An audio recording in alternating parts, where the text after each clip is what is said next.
सौम्या कुमारी, माननीय मुख्यमंत्री जी अपने हाथों से नियुक्ति पत्र देके उन्हें पेश करें। आज मेरे साथ मौजूद हैं जनाब जुल्फ़िकार अदनान खान साहब और एक बहुत अहम इशू पर हम बात करने वाले हैं। जैसे कि आप लोग देख रहे हैं कि एक कंट्रोवर्सी चल रही है। बिहार के सीएम नीतीश कुमार जी ने एक महिला डॉक्टर का हिजाब खींचे और वहाँ पर जो है कंट्रोवर्सी शुरू हो गई। तो मेरे साथ जनाब जुल्फ़िकार अदनान खान साहब हैं। मैं उनसे ये सवाल करूँगा कि इस मामले को आप किस नज़रिए से देखते हैं। पहले तो अब नीतीश कुमार साहब जो है अब 10वीं बार जो है ओथ लिए हैं as a chief minister of Bihar. इतने एक्सपीरियंस्ड लीडर हैं, लेकिन अभी जो हरकत हुई है, एक आयुष डॉक्टर्स का जो अपॉइंटमेंट का एक प्रोग्राम था जिसमें जो है जितने तकरीबन 100 से ज़्यादा डॉक्टर्स को जो है अपॉइंट किया जाना था और उनको जो है अपॉइंटमेंट लेटर्स दिए जाने थे। उसमें से जो है एक डॉक्टर थी नुसरत परवीन नाम की, जो हिजाब पहनकर आई थी वहाँ पे, और नीतीश कुमार साहब जो है पूरे इस महफिल में स्टेज पे जो है उनका जो है हिजाब खींचने की कोशिश करते हैं। तो इससे जो है यह साफ जाहिर होता है कि उनकी सोच क्या है, मुसलमानों को लेके उनकी सोच क्या है। और क्योंकि अब इस बार वो अभी ओथ लिए हैं, 20 नवंबर के आसपास जो है ओथ सेरेमनी हुई है, 10वीं बार वो सीएम है, तो शायद इस बार क्योंकि वो बीजेपी के सपोर्ट से जो है चीफ मिनिस्टर बने, इस वजह से जो है वो अपनी कम्युनल फीलिंग जो है इस बार वो जाहिर करें। वरना अब तक जो है वो इतने कम्युनल नहीं थे। एक जितने भी जो लोग बिहार से, जो काफ़ी मेरे दोस्त वहाँ पे रहते हैं एज ए पॉलिटिशियन, बहुत सारे वहाँ पे बिहारीज हैं मेरे साथ जो मुझसे जुड़े हुए हैं, तो नीतीश कुमार की जिस तरह से पिछली जो छवि थी उससे वो बिल्कुल अपोजिट वाली हरकत जो है आज इन्होंने की है। मैं समझता हूँ कि इस हरकत के बाद जो है बिहार के चीफ मिनिस्टर नीतीश कुमार को रिजाइन करना चाहिए। वो इस वजह से रिजाइन करना चाहिए कि अब इस तरह से लगता है कि वो मुसलमानों के अगेंस्ट ही कुछ ना कुछ जो है वो वहाँ पे वो डिसीजंस लेंगे या कुछ ना कुछ हरकत करेंगे। ये तो उनकी एक चीप मेंटेलिटी की एक इनिशियल जो है अभी आप देख चुके हैं कि भरी महफिल में एक मुस्लिम औरत का नकाब खींचने की जो उनकी जो हिम्मत रही है, वो जाहिर करती है कि आने वाले वक्त में जो है वो अगेंस्ट मुस्लिम क्या क्या जो है वो एक्शन करने वाले हैं। और जब अगेंस्ट मुस्लिम अगर वो इस तरह के अपने सोच रखते हैं तो ऐसे लोगों को चीफ मिनिस्टर या मिनिस्टर बनने के वो लायक नहीं है। लिहाजा उन्हें जो है इसी ग्राउंड्स पे जो है ना उनको रिजाइन देना चाहिए। बहुत सारे लोग हैं, अगर जैसे आप उतने कम्युनली हैं तो किसी जो है ना बीजेपी पार्टी से किसी को बना दीजिए चीफ मिनिस्टर। आप एक तरफ अपने आप को सेक्युलर भी कहलाते हैं और आपकी हरकत भी जो है टोटली जो है बीजेपी वालों से बदतर हरकत आपकी रहती है, तो ये बिल्कुल जो है निंदनीय है। ऐसी हरकत जो है नहीं करना चाहिए। जिस तरह से उनकी उम्र है उस एज में तो कम से कम ये हरकत नहीं करनी चाहिए। एक तरफ ये पार्टी कहती है कि हम महिलाओं को सेफ, यानी कि बेटी बचाओ बेटी पढ़ाओ और महिला एम्पावरमेंट की ये बात करती है पार्टी। इस मामले में आपका क्या कहना है? क्या एक सीएम पद पर रहकर ये उन्होंने जो किया है, क्या ये सही है या कानूनन कॉन्स्टिट्यूशन के खिलाफ? अगर आप पिछला रिकॉर्ड अगर देखेंगे आज़ादी जब से, और जब से 2014 से बीजेपी पावर में आई है सेंट्रल में, अगर तब से अगर आप देखते हैं तो जितने रेप के केसेस हुए हैं, जितना महिलाओं पे अत्याचार हुए हैं, जितना माइनॉरिटीज के साथ अत्याचार हुए हैं, माइनॉरिटीज में यूजुअली आम जहन ये है कि मुस्लिम, माइनॉरिटीज में सिर्फ मुस्लिम नहीं आते, और भी कम्युनिटीज हैं जो माइनॉरिटीज में आती हैं, उनके साथ जिस तरह से सुलूक हुआ है या जिस तरह से गौकशी को लेके जो है जुल्म और बर्बरियत हुई है, ये तमाम चीज़ें जो है 2014 के बाद से ही ज़्यादा हुए हैं। और ख़ास तौर पे अगेंस्ट वुमेन जिस तरह से जो हरकतें हुई हैं 2014 के बाद, मैं नहीं समझता कि 2014 से पहले कभी हरकतें हुई थी। इनका कहना कुछ है और करना कुछ है। ये सिर्फ जो है मुल्क में एक आपसी जो भाईचारा है उसको ख़राब करना, मुल्क में डिवाइडेशन करना, ये डिवाइड एंड रूल की पॉलिसी को जो है अडॉप्ट करके चलते हैं। और मैं नहीं समझता कि इनके दौरे हुकूमत में जो है महिलाएं सेफ हैं, मुझे नहीं लगता है सर।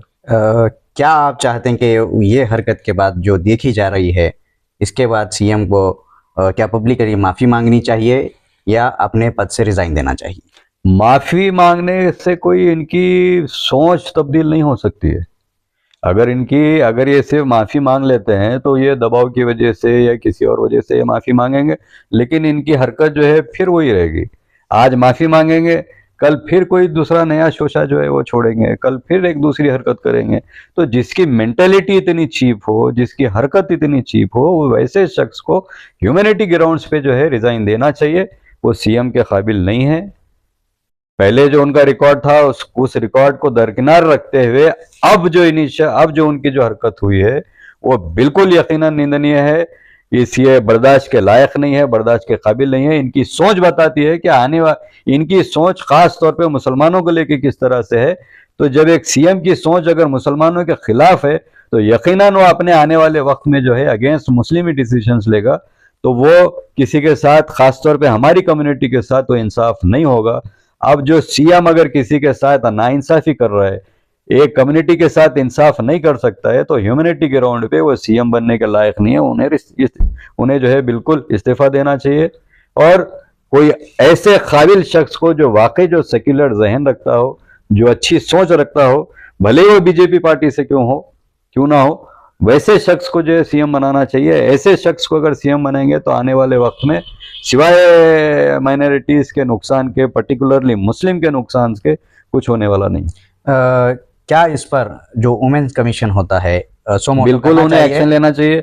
वुमेन्स कमीशन को जो है सीएम को नोटिस करनी चाहिए, सीएम से जो है ना क्लेरिफिकेशन लेना चाहिए। सीएम के क्लेरिफिकेशन के बाद चाहिए कि वुमेन्स कमीशन जो है चीफ मिनिस्टर के अगेंस्ट जो है एक्शन ले।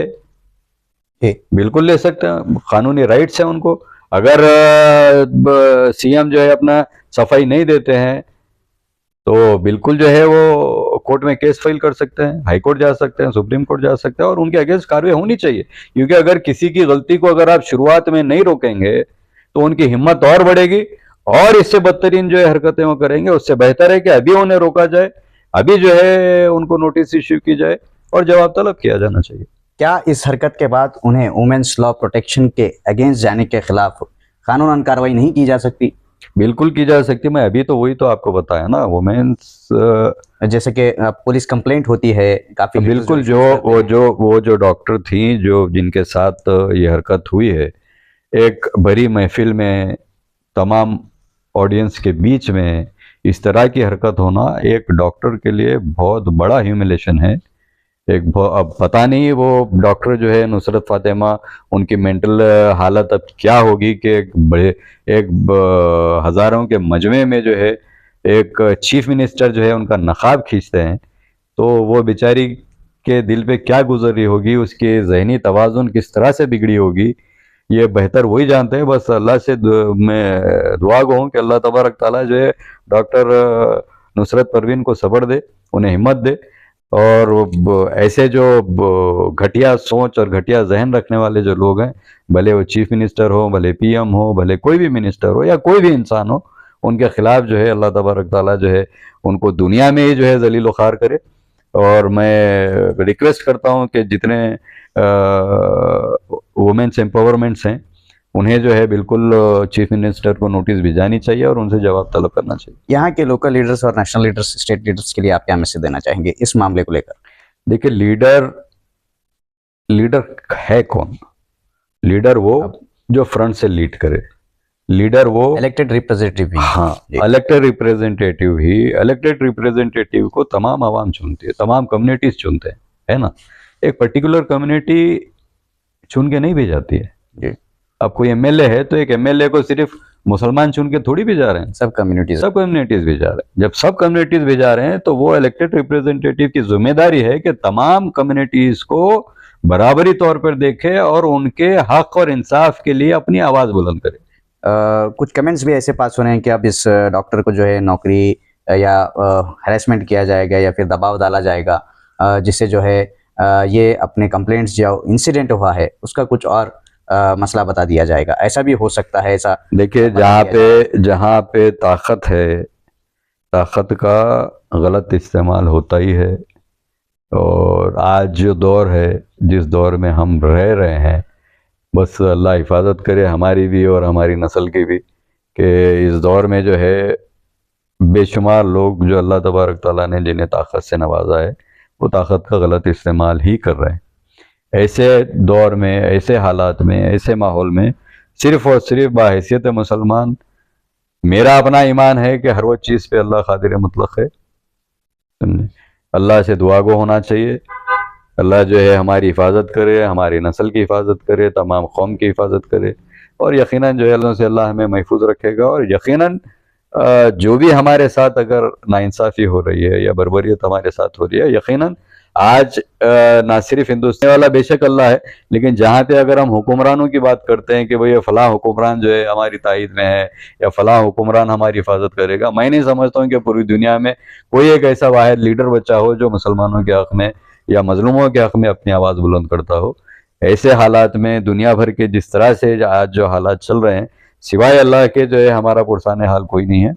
तो बेहतर है कि इस वक्त में हम एकजुट हों, एक जमा हों और अपने हक़ की लड़ाई हम खुद लड़ें, और साथ ही साथ जो हमारे जो इलेक्टेड रिप्रेजेंटेटिव्स हैं, जो वाकई जो सेक्युलर हैं, जो अच्छा जहन रखते हैं, उन्हें जो है यकीनन हमारे हक़ में, हमारे सोशल कॉज के लिए, हमारे अदल इंसाफ के लिए आवाज़ उठानी चाहिए, उन्हें आगे आना चाहिए कि भाई सकें।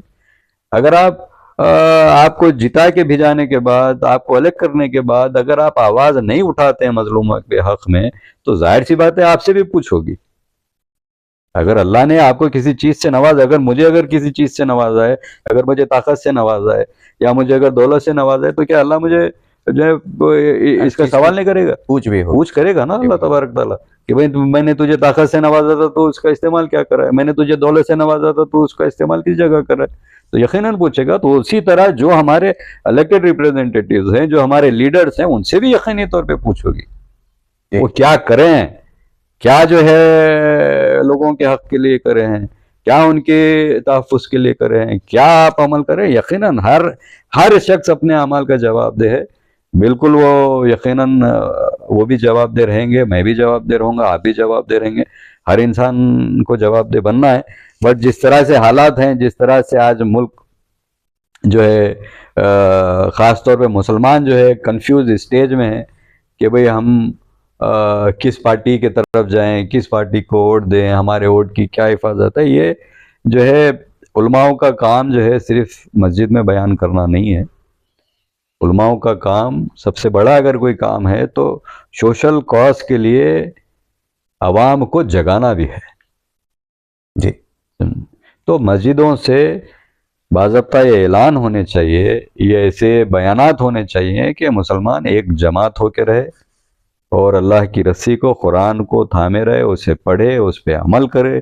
प्रैक्टिकल इम्प्लीमेंटेशन ज़रूरी है, कुरान मायनों से पढ़ना ज़रूरी है, एक जमात होकर रहना ज़रूरी है, और अपने हक़ के लिए आवाज़ उठाना, अपने हक़ के लिए लड़ना भी ज़रूरी है। अगर आप ताकत आपको दी अल्लाह तबारक ताला ने, आपको अक़ल से नवाजा है, आपके अंदर हाथ पैर तमाम सलामत हैं, उसके बावजूद भी अगर आप जुल्म सह रहे हैं तब भी आप गुनाहगार हैं। जुल्म सहना भी गुनाह है। तो उससे आप बाहर आना चाहिए, तमाम कौम को बाहर आना चाहिए, अपने हक़ के लिए आवाज़ उठानी चाहिए और एकजुट होना चाहिए, एक जमा होना चाहिए। मेरी तमाम उलमाओं से, जितने भी हिंदुस्तान के उलमा हैं, ख़ासतौर पे गुलबर्गा के उलमा हैं, मेरी सबसे अदबन गुजारिश है कि आप जमाती दायरों से बाहर आएँ और कुरान के अहकामात को आम करें, लोगों को समझाएं कि अल्लाह तबारक ताला कुरान में क्या फरमा रहा है, क्या हुक्म है। एकजुट हो तमाम मुसलमान, अपने राइट्स के लिए लड़ें। तभी जब आप कुरान को समझेंगे, कुरान को पढ़ेंगे, कुरान पे अमल की कोशिश करेंगे, तभी आपके अंदर वो जज्बा जागेगा, तभी तमाम चीज़ें होंगी और अल्लाह की मदद और नुसरत भी इंशाअल्लाह